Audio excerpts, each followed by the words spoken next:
নমস্কার বন্ধুরা, রোনাস ওয়ার্ল্ডের আরেকটি ব্লগে আপনাদের স্বাগত। এই মুহূর্তে আমরা রয়েছি হাওড়া স্টেশনে, দেখেই বুঝতে পারছেন যাচ্ছি মধ্যপ্রদেশ। চলুন আমাদের সাথে মধ্যপ্রদেশ। চলে এসছে আমাদের ট্রেন, আমরা যাচ্ছি শক্তিপুঞ্জ এক্সপ্রেসে।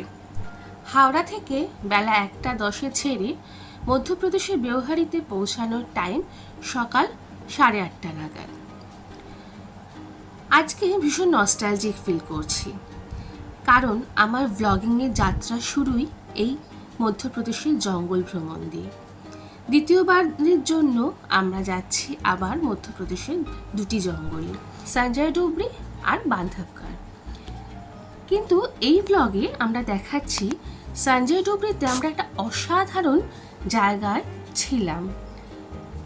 যেই হোমস্টেতে ছিলাম সেই হোমস্টের ট্যুর করব এই ব্লগে। চলে এসেছি বেওহারি, এখান থেকে আমরা এখন যাব সঞ্জয় ডুবরি। সময় লাগবে প্রায় 20 থেকে 25 মিনিট গাড়ি। চলুন ঘুরে আসি।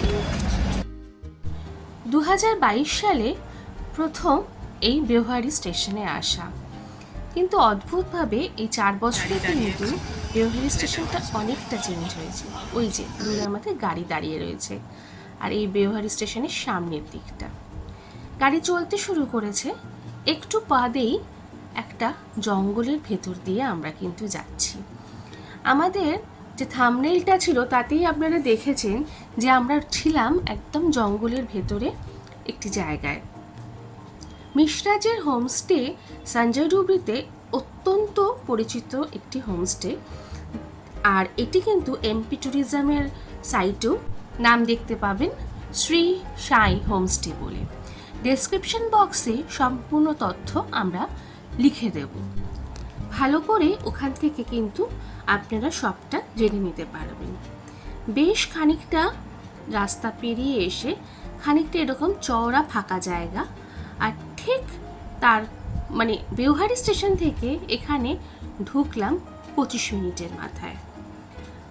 চারদিকে জঙ্গলের ভেতর দিয়ে এই হোমস্টেতে আসাটাই এই হোমস্টের মেন ইউএসপি। এবার আমরা আমাদের পারিবারিক বন্ধুদের সাথে এসছি। যে সামনে দুটো পরপর ঘর দেখছেন, এই দুটো ঘরই আমরা নিয়েছিলাম। আমাদের ঘরের নাম ছিল ডুবরি। চলুন একটু রুম ট্যুর করে নিই আমরা।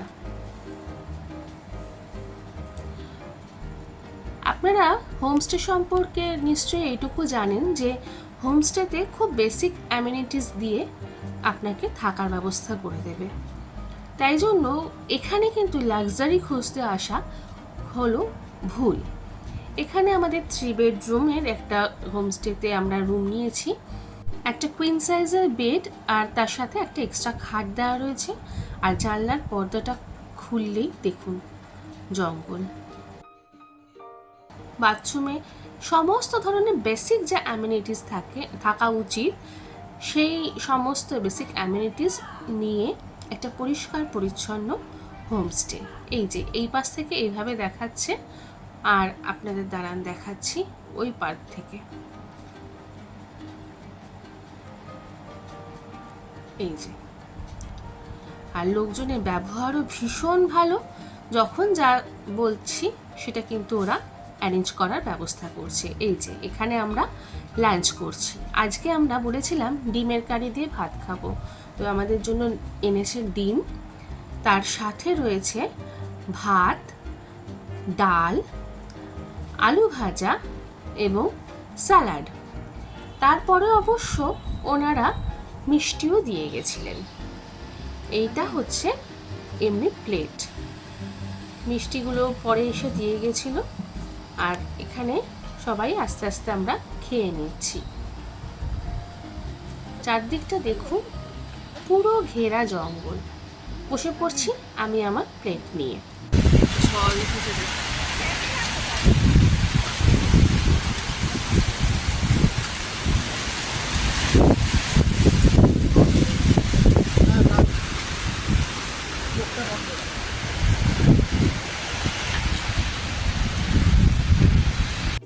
এত আওয়াজ হচ্ছে যে সাউন্ডটা অফ না করলে কথা বলা যাবে না, তাই সাউন্ডটা অফ করলাম।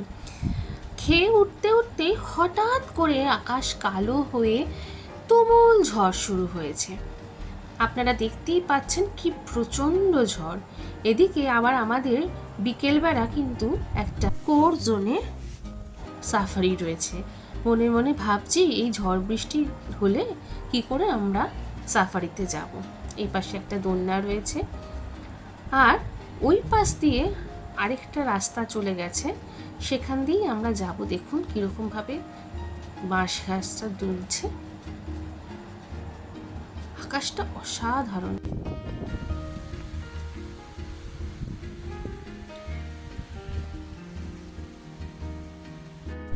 বুঝতে পারছি বৃষ্টি পড়বে, কিন্তু তা সত্ত্বেও নিজেদেরকে আটকে রাখতে পারলাম না এই পায়ে চলা রাস্তা দিয়ে এগিয়ে যেতে।